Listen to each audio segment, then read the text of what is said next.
오늘은 예레미야 대언자의 부르심에 관하여 말씀을 살펴보도록 하겠습니다.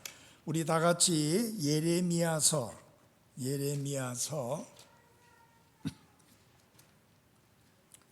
1장입니다.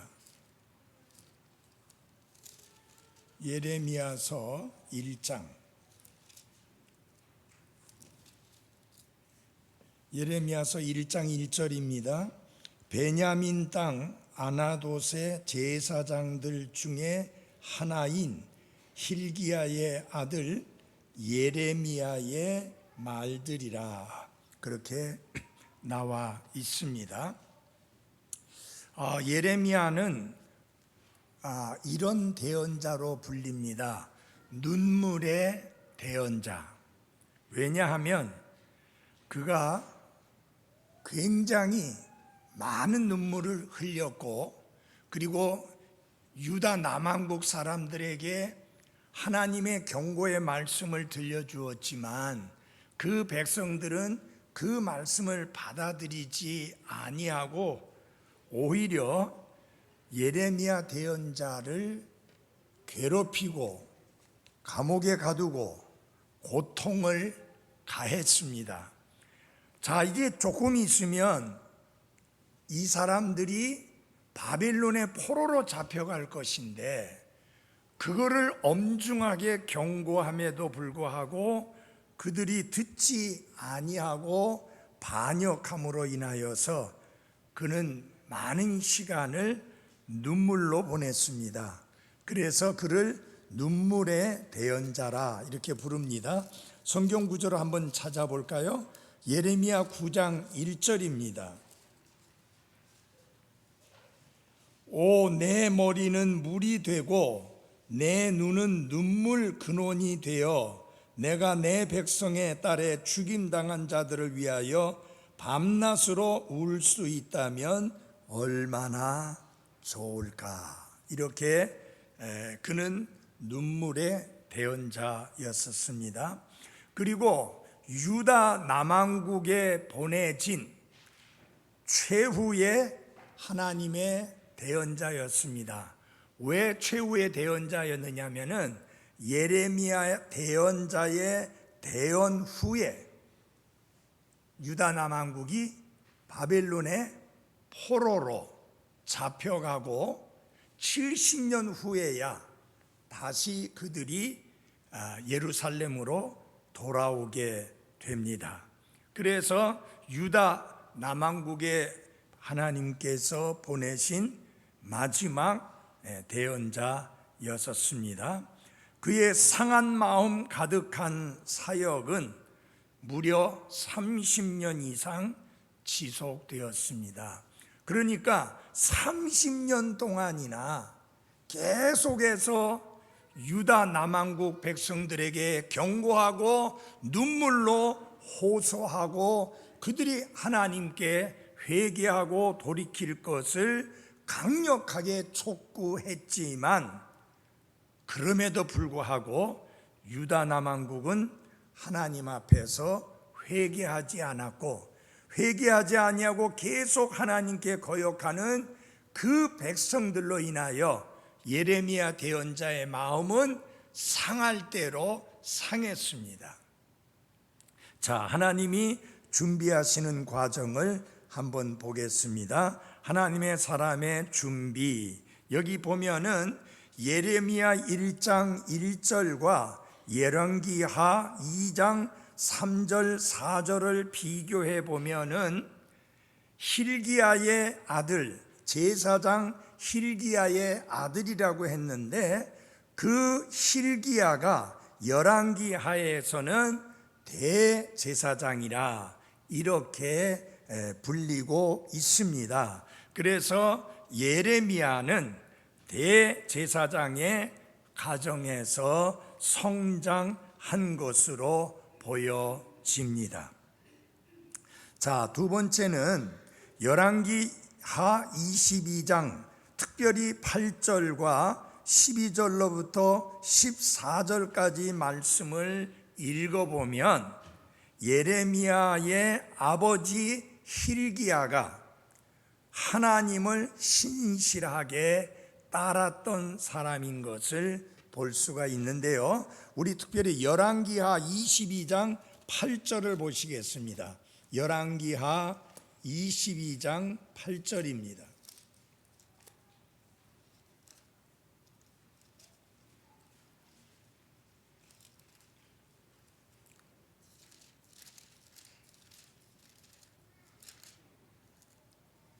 대제사장 hil기야가 서기관 사반에게 이르되 내가 주의 집에서 율법책을 발견하였노라 하고 그 책을 사반에게 주니 그가 그것을 읽으니라.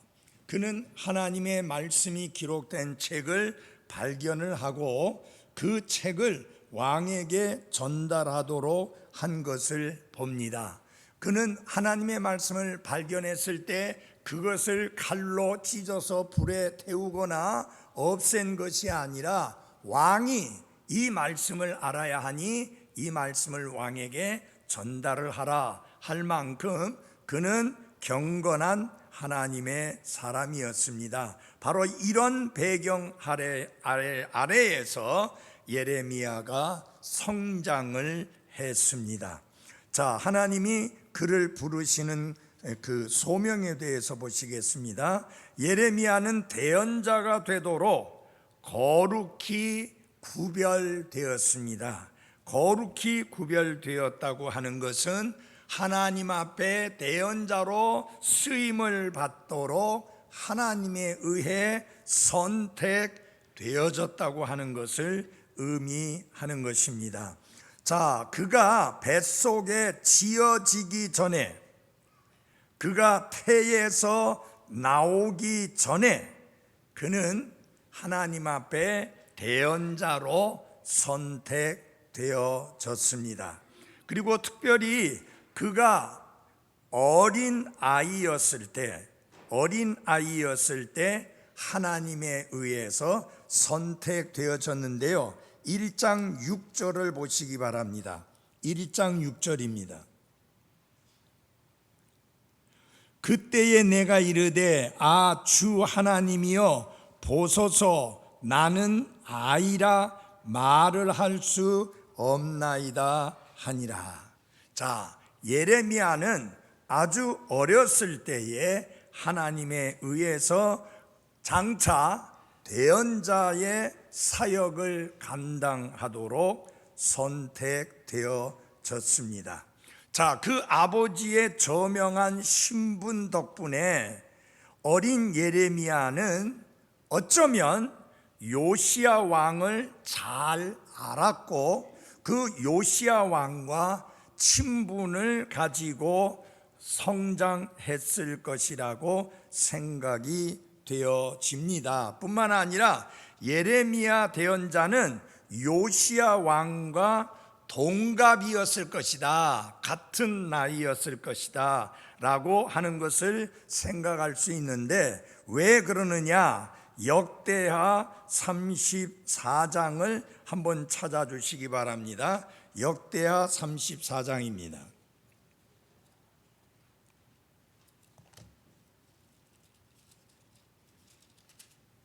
역대하 34장 먼저 1절을 보겠습니다. 요시야가 통치하기 시작할 때에 나이가 8세더라. 그가 예루살렘에서 31년 동안 통치하며 라고 말씀했습니다. 자, 요시야가 왕의 자리에 올라서 그가 통치하기 시작했을 때가 몇 세라고요? 8세였습니다. 아주 어린 나이에 왕의 자리에 오르게 되었습니다. 그리고 요시야는 16세였을 때 하나님을 구하기 시작했습니다. 자, 16세였다는 나이는 어떻게 나오느냐면요, 우리 3절 말씀을 보기 바랍니다. 그가 아직 어릴 때에 곧 자기의 통치 제8년에 자기 조상 다윗의 하나님을 구하기 시작하고 라고 말씀했습니다. 자, 통치 8년이다 라고 말씀을 했으니까 8살 때 그가 왕위에 오르고 그리고 8년 동안 통치를 했으니까 몇 살 때예요?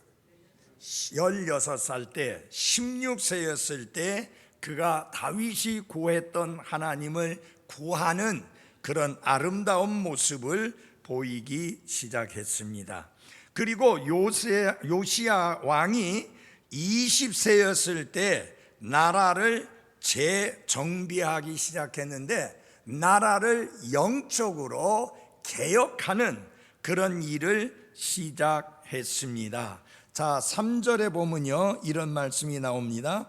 또 제12년에 산당들과 작은 숲들과 조각한 형상들과 부어 만든 형상들을 제거하여 유다와 예루살렘을 정결하게 하기 시작하느니라. 이 신앙적으로 엄청난 개혁을 이루게 되는데 나라의 그 수많은 우상들을 완전히 제거하는 영적 개혁의 사역을 시작했습니다. 왜 20세였느냐라고 할 때에 통치 제12년이면 8살에 즉위해서 12년 지났으면은 그러면 몇 살이 되는 거예요?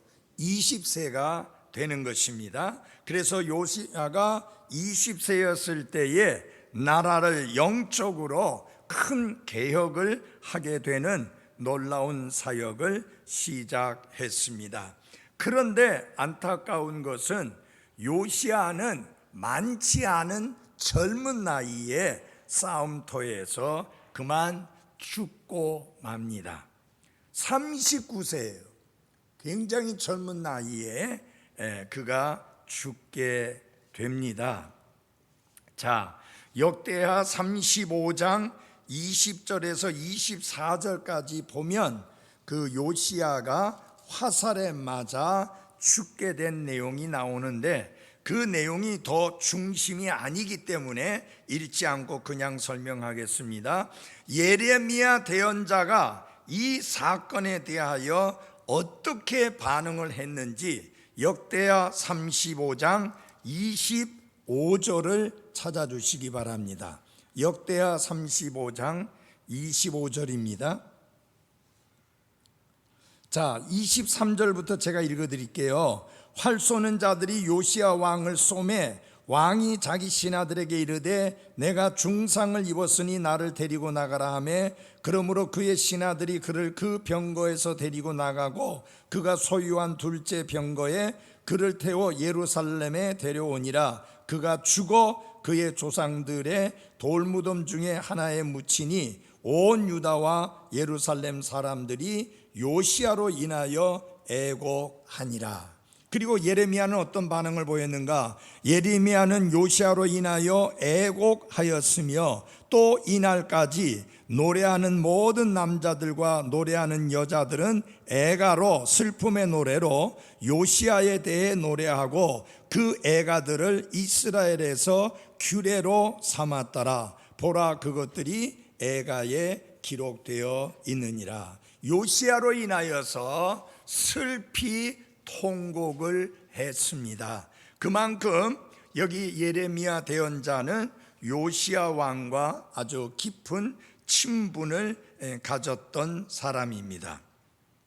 자, 이제 주께서는 유다의 마지막 위대한 부흥을 일으키기 위해서 나라의 젊은 이들에게로 그 눈을 돌이키셨습니다. 그래서 바로 이 예레미야가 젊은 나이에 하나님 앞에 귀하게 쓰임을 받게 된 것입니다. 여러분, 연소함, 즉 어린 나이는 사역에 결코 방해가 되지 않습니다. 이제 사도 바울이 에베소를 떠날 때에 그 사역을 디모데에게 위임하고 떠나게 되었는데 디모데가 그 나이가 어려서 연소한 사람이었습니다. 그 연소한 나이에, 젊은 나이에 사도 바울이 사역했던 그 사역을 이어받아 사역하게 되었으니까 쉽지 않았을 것입니다. 그래서 사도 바울은 비록 네가 젊은 나이에 연소한 사람이라 할지라도 네가 연소함으로 인하여 다른 사람이 업신여기지 않도록 처신을 바로 해라. 여러분, 나이가 어리기 때문에 업신여김을 당하는 것이 아니라 그가 처신을 잘못하게 되면은 그렇게 업신여김을 당하게 되는 거지요. 영적으로 성숙함이 동반된 젊은이라면 그 연소함은 전혀 문제가 될 것이 없습니다. 나이는 많은데 영적으로 성숙한 사람이 아니라면 그의 나이 많음은 아무 의미가 없어요. 예를 들어서 엘리 제사장을 보십시오. 그는 나이가 많은 사람이었습니다.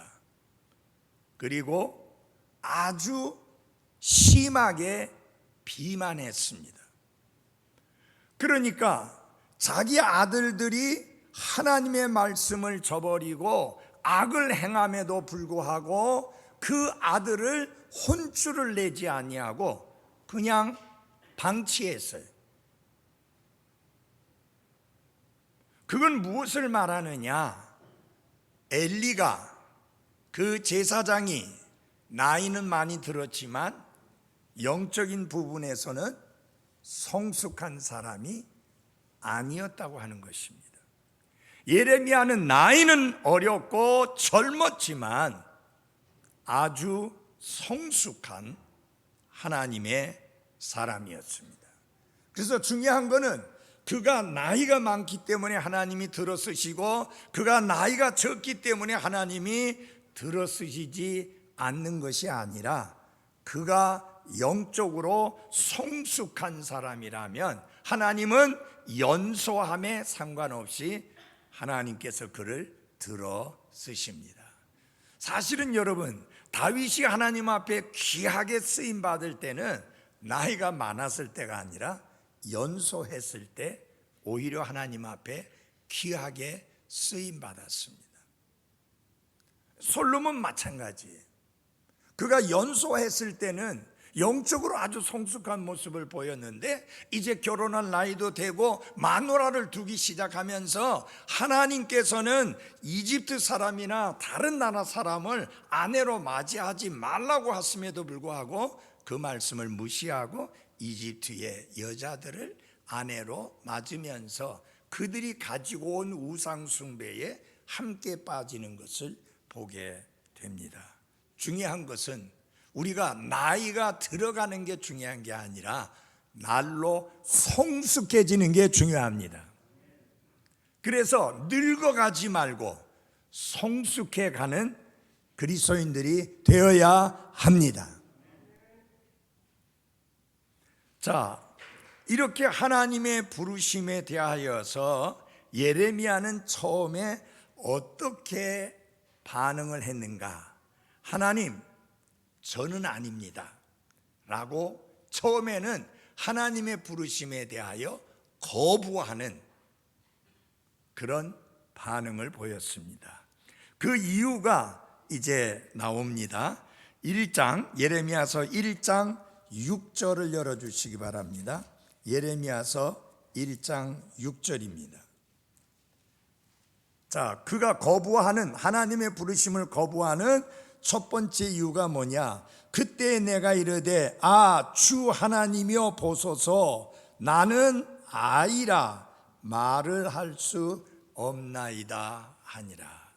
하나님이 내게 말씀을 주시면 그 말씀을 조리 있게 백성들에게 가서 선포해야 되는데 난 너무 어려서 그 일을 감당할 수가 없습니다. 그러니까 나이를 문제 삼아 처음에는 거부했습니다. 또 다른 하나는 8절입니다. 8절을 보시기 바랍니다. 내가 너와 함께하여 너를 건져내리니 그들의 얼굴을 두려워하지 말라 주가 말하노나 하시고. 여기서 그가 얼굴을 두려워함으로 인하여서 하나님 저는 아닙니다 라고 처음에는 거부했는데, 얼굴을 두려워한다는 것은 곧 사람을 두려워하는 것을 의미합니다. 자, 여러분, 예레미야는 비록 나이는 어렸지만은 지금 유다 남왕국 사람들이 어떤 상태에 있는 것인지는 알고 있었습니다. 사시고 참되신 하나님, 주 하나님만 섬겨야 될 그 백성들이 온갖 종류의 우상 숭배에 빠져 있었고, 그들이 하나님을 향한 죄악이 얼마나 심했는지 하늘에까지 닿았다고 해도 과언이 아닐 정도로 사악한 백성들로 타락되어 있는 것을 예레미야 예언자는 너무 잘 알고 있었습니다. 그런데 그들에게 가서 이 나라가 망한다, 그리고 이 백성들이 포로로 잡혀간다, 그런 하나님의 말씀을 대언해야 되는 것은 두려운 일이 아닐 수가 없습니다. 그래서 사람에 대한 두려움 때문에 하나님 저는 안 됩니다 라고 이렇게 변명을 하며 거부했습니다. 그렇지만 하나님께서 두려워하지 마라, 내가 너와 함께한다, 그렇게 그 말씀을 듣고 난 다음에 예레미야는 즉시 그의 거부하던 반응을 내려놓고 사역에 뛰어듭니다. 예레미야 2장 4절입니다. 예레미야서 2장 4절입니다. 오 야곱의 집아, 이스라엘의 집 모든 가족들아, 너희는 주의 말을 들을지어다. 이렇게 나아가서 백성들에게 하나님의 말씀을 대언하는 귀한 사역을 감당합니다. 자, 하나님의 사람에게 주어진 계시를 한번 보겠습니다. 8절에서 1장 8절에서 10절까지의 말씀인데요, 하나님께서 예레미야를 대언자로 부르시면서 예레미야에게 주신 것들이 참 놀랍습니다. 네 가지로 나눠 볼 수 있는데, 그 첫째 하나는 약속을 주십니다. 1장 8절을 보시기 바랍니다. 1장 8절, 내가 너와 어떻게 하여 함께하여 너를 건져내리니. 첫 번째는 내가 너와 함께 하겠다라는 약속을 주십니다. 리빙스톤이 어떻게 아프리카에서 그렇게 선교 사역을 잘 감당할 수 있었느냐라고 물었을 때 마태복음 28장 20절 말씀 때문이라고 답했습니다. 내가 세상의 끝날까지 항상 너와 함께 하리라는 그 약속의 말씀 때문에 가능했다. 하나님께서 이 예레미야 대언자에게 이야기합니다. 내가 너와 함께 하겠다. 그래서 너를 위험에서부터 건져 줄 것이다. 이 함께 한다는 약속을 이렇게 하셨는데 19절에서도 또 한 번 그렇게 하시는 것을 볼 수 있습니다. 자, 그 다음에 두 번째는 하나님의 손길이 예레미야에게 닿았습니다. 접촉이죠. 터치, 이렇게 되었습니다. 여러분, 우리가 부르는 찬송 중에 그런 찬송이죠. 주 손길 내게 임했을 때라는 찬송이 있잖아요. 그 말씀의 가사가 뭐냐면 그분이 나에게 터치했을 때, 나에게 손을 대셨을 때 내가 온전케 되었다. 성경에 보면 주님이 손을 대시니까 나음을 입고 온전케 된 경우가 신약 성경에 여러 차례 나오잖아요. 그 사건에서 이렇게 가사를 작사하게 된 겁니다. 그래서 주의 손길이 내게 닿았다고 하는 것은 놀라운 의미를 갖고 있습니다. 9절을 보시기 바랍니다. 1장 9절, 그때에 주께서 자신의 손을 내미사 내 입에 대시며 주께서 내게 이르시되 보라, 내가 내 말들을 네 입에 두었노라 라고 이렇게 말씀을 하셨습니다. 주께서 그분의 놀랍고 긍휼이 풍성하신 능력 많으신 손길을 예레미야의 입에 대셨습니다. 그래서 여러분이 알다시피 예레미야는 놀랍게 마지막 대언자의 사역을, 유다 남왕국의 마지막 대언자의 사역을 잘 감당하게 되었습니다. 그 다음에 주께서 친히 그를 세우셨습니다. 10절입니다.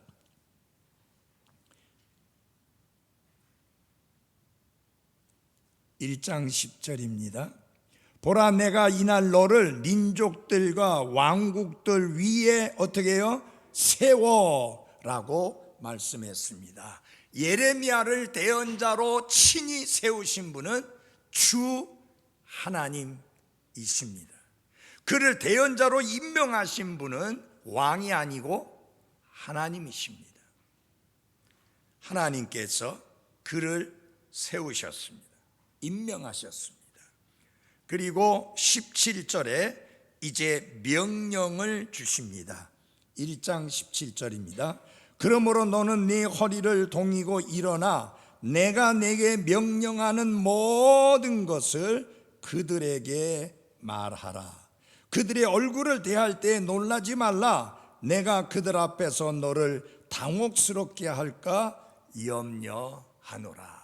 자, 내가 너에게 말씀을 주는데 너는 허리를 동이고 그 말씀을 사람들에게 말하라. 내가 명령하는 모든 것을 그들에게 말하라. 이렇게 하나님께서 명령을 하십니다. 그러면서 그들의 얼굴을 대할 때 놀라지 마라. 여러분, 그들의 얼굴을 대할 때 놀라지 말라고 하는 것은 지금 예레미야에게 주신 하나님의 말씀이 어떤 말씀이냐면요, 이 유다 남왕국이 번창하고 번영하고 그리고 형통하고 이 나라가 강대국이 될 것이다 라고 하는 그런 약속의 말씀을, 은혜로운 말씀을 선포하도록 하나님의 예레미야를 대언자로 세우신 게 아닙니다. 이 유다 남왕국이 망한다, 성전이 무너진다, 성벽이 무너진다, 백성들은 포로로 잡혀간다, 젊은 남녀들이 죽임을 당한다. 하나하나 내용이 유다 남왕국 사람들이 들을 때 열받게 하는 내용이고 정말 분노하게 하는 내용이지 그들의 마음에 위로와 격려와 도전과 복이 되는 그런 말씀이 아니에요. 그러니 그들이 너에게 보이게 될 얼굴은 분노한 얼굴이요, 아주 크게 화가 난 얼굴을 보일 건데 그 얼굴 때문에 두려워하지 말라. 이렇게 하나님께서 명령을 주시면서도 그에게 격려를 하고 있습니다. 여러분, 이 마지막 때의 특징이 뭐냐 하면 사람들이 자기 귀를 간지럽게 할 스승을 따로 둔다. 참 이거 무서운 이야기예요. 근데 그대로 성경이 경고한 대로 이 시대가 지금 그렇게 흘러가고 있어요. 한 지역 교회에 참석하고 그 지역 교회 안에서 교회 생활을 하지만 스승을 따로 두고 있는 사람들이 한두 사람이 아니에요. 목회자는 한 분이에요. 자기가 나가는 지역 교회 목회자, 그분은 목회자예요. 그러나 자기 길을 간지럽게 해줄 스승들을 따로 두고 있는 거예요. 여러분, 성경은 뭐라고 그랬어요? 목사, 그 다음에 뭐라고 그랬어요? 하나님께서 목사, 교사로 세웠다고 그랬습니다. 그러므로 목사는 여러분의 목사일 뿐만 아니라 또한 여러분의 교사이어야 합니다. 여러분이 배우셔야 한다면 여러분의 목사로부터 배우셔야 되는 게 맞습니다. 따로 교사들을 두고 내 귀를 간지럽게 해줄 교사들을 따로 두고 그들에게서 가르침을 받는 것은 합당치 않습니다. 혼란만 가중시킬 뿐입니다. 그래서 하나님이 이런 혼란이 생기지 아니하도록 교회 안에 목사, 교사를 세웠다. 목회를 하면서 양떼를 돌아보면서 또한 그들을 하나님의 말씀으로 잘 가르치도록 교사로 세웠다. 그래서 여러분들은 그런 분들이 없기를 바라고, 또 그런 것들은 당연히 피하셔야 합니다. 따로 교사들을 두는 것, 이것은 합당치 않습니다. 자, 여기 이 명령을 하나님께서 주셨는데, 말씀을 선포하라고 하는 명령을 주셨는데요, 이 명령은 매우 어려운 사역을 앞두고 주어진 것입니다.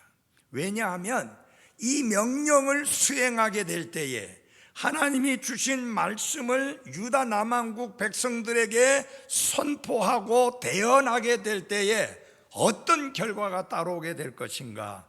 첫째, 예레미야는 위협을 받을 것입니다.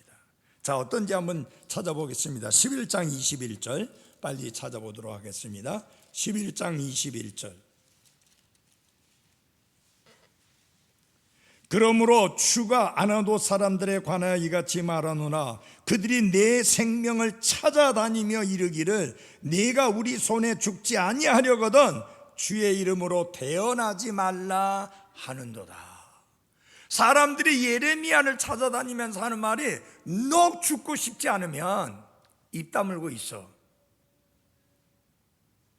주의 이름으로 더 이상 대언하지 마라. 이거 뭐예요? 공갈 협박입니다. 그래서 위협을 받게 될 것이고, 위협만 받게 되는 것이 아니라 매를 맞고 공개적으로 수치를 당할 것이다. 20장 2절입니다. 20장 2절.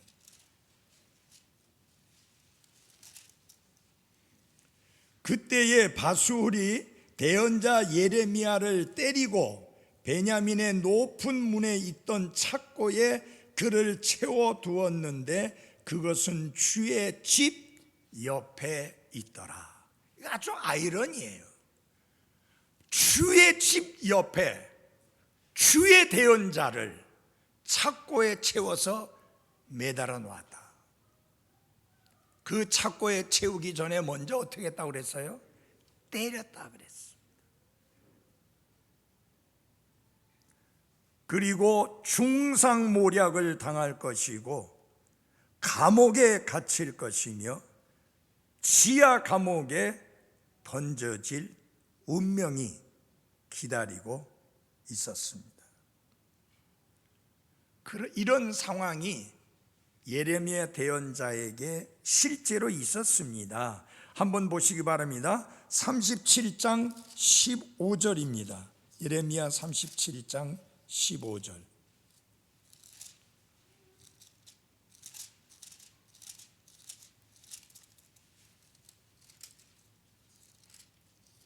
네.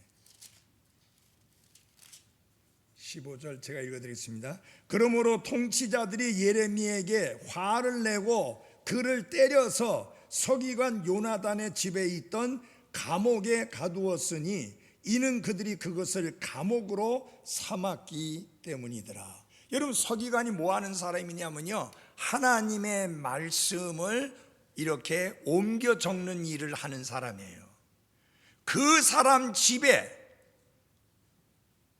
하나님의 사람 대언자를, 하나님의 말씀을 대언하는 대언자를 거기에 가두었다. 여러분, 이런 아이러니가 어디 있어요?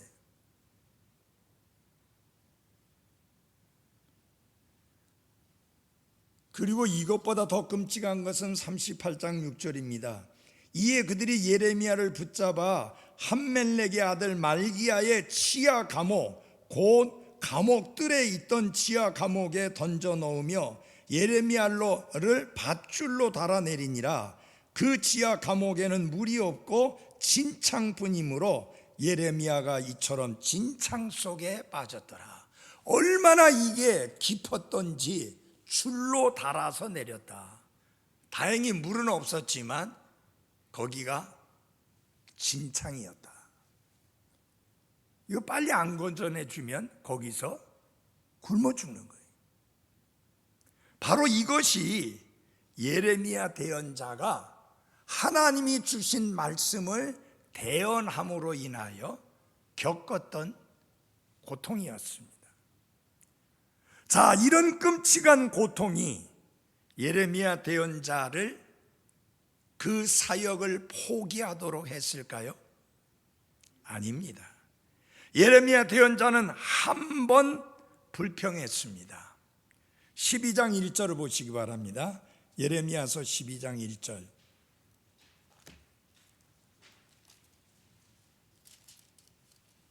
오 주여, 내가 주와 변론할 때에 주께서는 의로우십니다.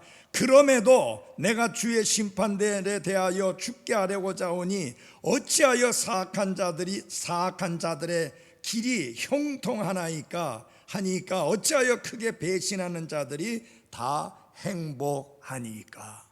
나는 하나님의 말씀을 신실하게, 하나님이 주신 명령대로 신실하게 선포하는데 나는 지하 감옥에 갇히고, 나는 두드려 맞고, 나는 공갈 협박당하고 중상모략 당하는데 오히려 사악한 자들은 형통하고 잘 풀리니 이거 말이 됩니까 하나님? 이렇게 딱 한 번 불평을 했습니다. 또 한 번은 아이고 하나님 나 도저히 못하겠습니다 하고 그만두고자 했습니다. 20장 9절입니다. 그때에 내가 말하기를 내가 다시는 그분에 대하여 언급하지 아니하며 그분의 이름으로 말하지 아니하리라 하였으나 그분의 말씀이 내 마음속에 타오르는 불 같아서 내 뼛속에 사무치니 내가 참기에 지치고 가만히 있을 수 없었도다. 하나님, 내가 내 두드려 맞고 공갈 협박당하고 중상모략당하고 감옥에 갇히고 그리고 지하 감옥에까지 갇혀서 죽을 뻔한 고비를 겪게 되니 나 이제 더 이상 주의 이름으로 말하지 않겠습니다. 이렇게 그만두려고 했는데 중요한 거는 하나님이 자신에게 주신 말씀이 이게 불같이 뜨겁게 타올라서 도저히 말을 하지 않고는 견딜 수가 없었다. 그래서 그는 끝까지 하나님의 소명을 저버리지 않았습니다. 오늘날은 대언자가 없습니다. 목사가 설교할 때 대언하는 것 아닙니다. 그거를 대언이라고 말하면 큰일입니다. 왜냐하면 그 목사가 하나님께로부터 새롭게 말씀을 받았다는 말인데 요한계시록 22장 마지막 내용하고는 전혀 안 맞잖아요. 하나님이 더 이상 대언의 말씀을 주시지 않는데 목사가 대언을 한다? 그건 있을 수 없는 이야기예요. 목사는 하나님의 말씀, 기록된 하나님의 말씀을 풀어 선포하는 것입니다. 그래서 설교자다, 선포자다, 프리처다 라고 하는 것입니다. 여러분, 이 선포자는 자기가 따로 내용을 갖고 있지 않습니다. 왕으로부터 받았든지 하나님으로부터 받았든지 받은 바 말씀을 그대로 사람들에게 전하는 것이 선포요, 그것이 선포자의 사명인 것입니다. 그래서 우리는 이 말씀에 더할 수도 없고 뺄 수도 없고 바꾸어서도 안 되고 말씀 그대로 선포해야 되는 것입니다.